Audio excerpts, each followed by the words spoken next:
you'd like to see us moving, or where they're moving into a space or stepping back from being in a particular space. So kind of setting the table, giving you, the best information that we have. But I'd like to keep that quite tight, because I know that you're all involved in this every day. And then from there, moving on into discussions centered around each of the current county goals. So as you know, right now, we have a goal around developing our economy, another one around healthy and connected communities, and the third one to do with our own internal governance and service delivery. So giving each of you an opportunity to sit at a table supported by the senior management team and talking through I think the things that you'd like to see, changes that you'd like to see made, or your future vision for that. So then we would end up with 3 tables worth of information on each of the 3 goals. We would kind of put that together and have some further discussion with the whole group then after lunch about what we heard, and try to get some sense of priority from all of you, and an idea of how we might move forward together. At this initial day, we thought that we were probably in good shape to have this initial discussion just supported by staff. It may come out of this discussion that, there are pieces of work that you'd like more detail or more depth on, and if that's the case, then, and it seems like it's something that would benefit from external resources, then we can talk about that and make arrangements for getting that additional work done. But I wanted you to provide any input that you'd like ahead of the day. If there are things that you specifically wanted to see, or work that you would, feels really important to get on the table during that initial session, please let me know, and we'll make sure that as we develop the agenda, that gets covered off.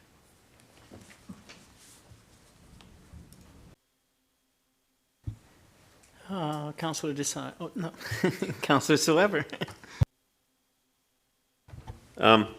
Yes, I think this is a great exercise, and we're going through the same exercise in the town of the Blue Mountains. And just a couple of comments that came up there, which are probably applicable to here as well, is looking at the last plan here, the goals, some of them are very specific, others are kind of not too specific. So I think we were trying to focus at the town of Blue Mountains. We'd have things like explore opportunities for regional public transit. Well, how do you measure that? Is that a SMART goal? People refer to SMART goals. They're specific, they're measurable, they're attainable, and I forget the others, but they're relevant and time-based. So one of the councillors did find the Banff Corporate Strategic Plan quite useful. So if people are interested, they can find that on the website. They're very specific. And then they also talk about, what are the supporting directional documents and resources that inform the strategic plan. So those would be things like a master transportation plan. If you're talking about specific goals related to transportation, then that's relevant. And then also the interrelationship with the budget and all of that. So we found our discussion quite helpful, but some of the goals, I looked at the achievements to the last, and there's been a lot accomplished over the few years, but there are quite a few goals which are not measurable really. It's discuss, advance, kind of words like that, which I would prefer you say, okay, what's our goal? It's 100 units of affordable housing. That's the goal, and it's very specific, it's measurable. 5 years from now, you say, did we do that or not? If we just say explore opportunities for, then you say, well, we explored them, but what did we accomplish? So that was just what's come out of the Blue Mountains discussion so far.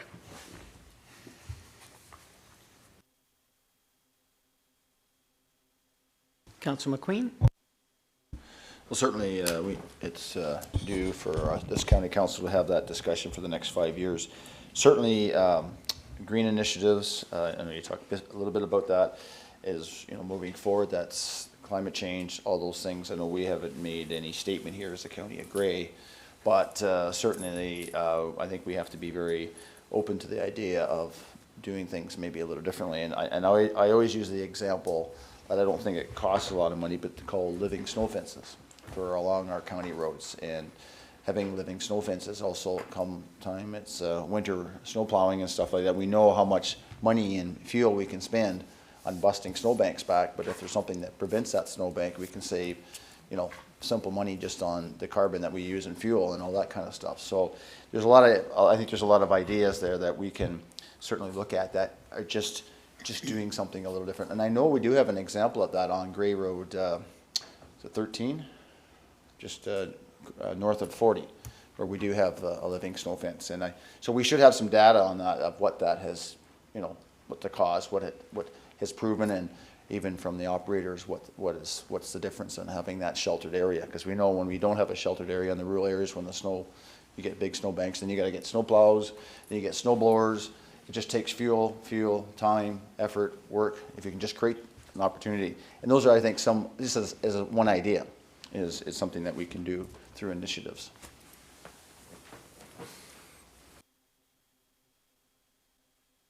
I'm looking around, I don't see anyone else with their hands up. So then I will call the question on receiving the report. All those in favor? Any opposed? That is carried. So I'm going to turn to our clerk now, because we have one last item. I don't see Mr. Trestlin in the... No, Marilyn and Kim are doing it. Oh, okay. So then I guess we will need a motion to move into closed session. Moved by Councillor Patterson, seconded by Councillor Desai. All those in favor? Any opposed? That is carried. So we'll take a second to just move in. Who are the staff all? All staying,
In open session, I would declare that we discussed only the items listed on the agenda for closed session and nothing else. Councillor Burley. Yeah. Yes. Okay, so we'll get you to fill out the paperwork in your drawers after the meeting and provide it to me. Very good. I guess we're looking for any other business. Well, you're moving on to a notice of motion, I think, right? Or is it other business? Okay. Go ahead, Councillor McQueen. Just that thing.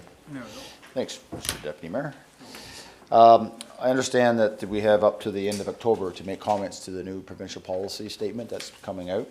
And I don't know, through you, Mr. Ward, to our Director of Planning, are you bringing back something to, okay, so that's good. I do have one more thing to add, but I'll let him speak first.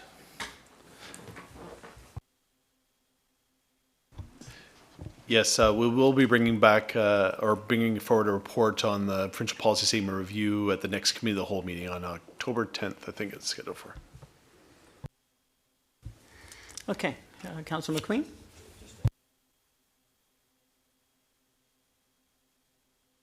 You need to push your button. You don't have an override that turns it on for me, no?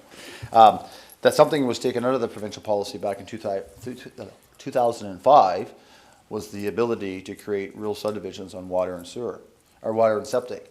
I mean, the technology on septic systems has changed in the last 20 years, as we know. You can put a cottage on or an 8,000 square foot cottage on an island in Muskoka. I'm sure you know that the septic systems have changed to the point that they have a greater ability. The reason I say that, and I think this sort of was touched a little bit maybe from our CAO, and maybe this is going back to my discussion around development, around pocket developments. We need development also in the rural parts of Grey County, and we changed that in our official plan with regards to changing from two allowable severances on rural to 3. I say that in the sense to support the ag sector. We know that they are struggling for help or accommodations, and I know we have the ability now to surplus the farm dwellings to keep some population in those rural areas, along with supporting our community centers and our arenas. So there is certainly a purpose of having the ability. I'll give you one example. There was a proposal for a rural subdivision in the hamlet of Feversham that missed the deadline of the time when you could be in that. And you know what? In my opinion of today, it would have been built out and developed, and it would have been creating homes for a lot of different people. And so anyway, that's just one of my feelings toward the new provincial policy statement, in the sense that creating, I know through the Bill 108, there is lots of other things in there that talks about a little bit. But I think that with this new provincial policy statement, and I have said it twice to the Minister of Municipal Affairs, Steve Clark, once at the roundtable here in Owen Sound. I think that was last February. I think a number of you here might have been around that table. And I've also spoken to him about that at AMO. And also the time when I mentioned to him at the roundtable here in Owen Sound was one size does not fit all for the province of Ontario. So I mean that whole change from rural subdivisions being on septic and wells was one size that came across the whole province, and I'd like to see maybe an opportunity to have that discussion to bring that back. Thank you. Okay, any other business? We'll move on to notices of motion then. Any notices of motion? Councillor Desai. Thank you, Mr. Warden. I'd like to bring forward 2 separate notices of motion. The first one is with regards to, I'm looking for the county to endorse Private Members Bill 89. It is, the short name for that is Teach the Reach. It's put forward by MP Merritt Stiles from Davenport. And I can speak more to it when it comes forward on October 10th. The other notice of motion I would like to bring forward as well is that the county write to the province and specifically to the Attorney General, recommending that they are supporting the findings of the AMO Joint and Several Liability Reform Task Force. And again, I can speak to that further on October 10th when the motion comes forward. Thank you. Thank you. Councillor McQueen. Thank you, Mr. Warden. County Council, I'd like to introduce a notice of motion that we apply for 62 additional beds to be added to the current Grey County 66 long-term care bed facility called Grey Gables, making it the 128-bed long-term care home that is similar to what we are proposing for the Rockwood Terrace, and now I guess People's Care, which is in Meaford, is also 128. Sounds like the 128 is the number that seems to work across there. Just briefly, we don't have to buy any land, and it also works into that concept of a community hub. So I will be fine detailing that notice of motion for the October 10th meeting. Thank you.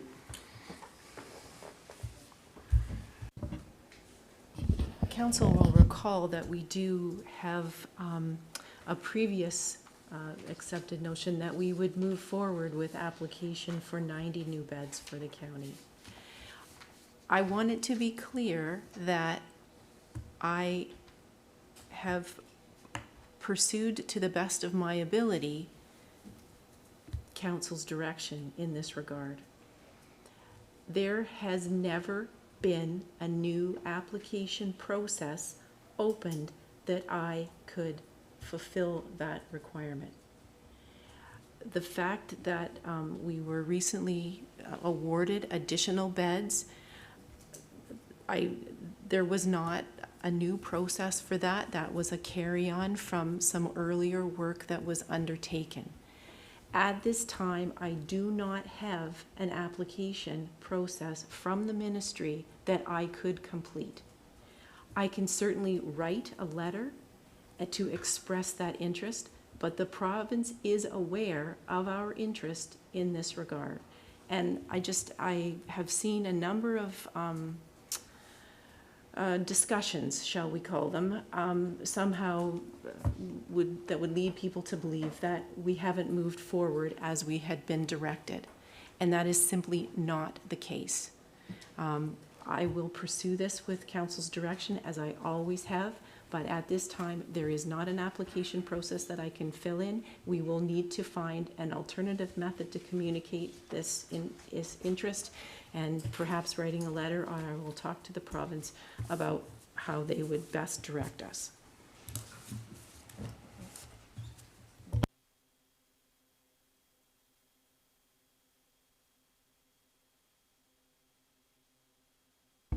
I didn't know we're allowed to get into that discussion is when a notice of motion is introduced. I didn't pull the point of order. I just allowed the CEO to speak, but I'm thinking isn't that discussion through the clerk? Time you speak to that is when the notice of motion comes forward. You're absolutely correct. We'll have discussion when the motion comes along. But I think the CAO is accurately trying to let us know about the landscape. Because I would like to respond to that. I think what well, separate from the motion, I don't think you need to respond. I think what you're hearing is that there are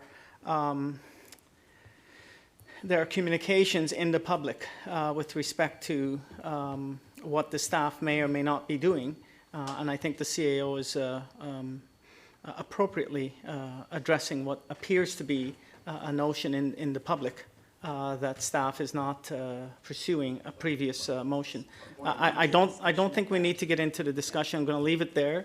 You've got your notice of motion. I think there are many discussions that we'll have to have, including a discussion about how that interacts with the existing motion that we have in place about the 90-odd beds. I'll say no more. I don't think we need to have, sir, I don't think we need to have further discussion on it.